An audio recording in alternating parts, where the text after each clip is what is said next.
ಮಲ್ಲಿಕಾರ್ಜುನ ಖರ್ಗೆ ಅವರು ಅವ್ರದ್ದು ಟ್ವೀಟ್, ಜನರನ್ನು ಮೂರ್ಖರನ್ನಾಗಿಸುವ ಬಜೆಟ್ ಇದು ಅಂತ. 900 ಇಲಿಗಳನ್ನು ತಿಂದ ನಂತರ ಬೆಕ್ಕು ಹಜ್ಗೆ ಹೋಯಿತು. ಕಳೆದ 10 ವರ್ಷಗಳಲ್ಲಿ ನಾವು ತೀರ್ಥಯಾತ್ರೆ ಅಂತ ಕತೆ ಓದಿದ್ವಪ್ಪ, ಇವ್ರು ಯಾಕೆ ಹಜ್ ಅಂದರು ಗೊತ್ತಿಲ್ಲ. ಆ ಕಡೆ ಕಲಬುರಗಿ ಕಡೆ ಹಜ್ ಅಂತ ಇರಬೇಕು. 900 ಇಲಿಗಳನ್ನು ತಿಂದು ಬೆಕ್ಕು ಹಜ್ಗೆ ಹೋಯಿತು.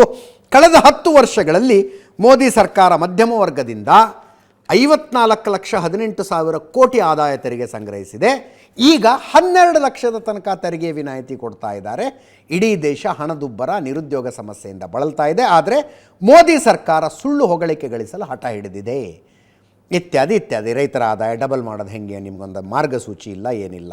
Startup India, standup India, skill India ಎಲ್ಲ ಯೋಜನೆಗಳು ಬರೀ ಘೋಷಣೆಗಳಾಗಿದ್ದಾವೆ ಅಂತ ಮಲ್ಲಿಕಾರ್ಜುನ ಖರ್ಗೆ ಅವರದು ವಾಗ್ದಾಳಿ. ರಾಹುಲ್ ಗಾಂಧಿಯವರು ಟ್ವೀಟ್ ಮಾಡಿದ್ದಾರೆ, ಗುಂಡಿನ ಏಟಿಗೆ ಬ್ಯಾಂಡೆಡ್ ಹಚ್ಚಿದಂಗಿದೆ ಈ ಬಜೆಟ್ಟು ಅಂತ. ಅಂದರೆ ಗುಂಡು ತಿಂದಿರೋ ಏಟು, ಭಾಳ ಗಂಭೀರವಾದ ಗಾಯ. ನೀವೇನು ಮಾಡಿದಿರಿ, ಜಾನ್ಸನ್ ಆ್ಯಂಡ್ ಜಾನ್ಸನ್ ಬ್ಯಾಂಡೆಡ್ ತಂದು ಹಚ್ಚಿದರೆ ಹಾಗಿದೆ ನಿಮ್ಮ ಬಜೆಟ್ಟು ಅಂತ.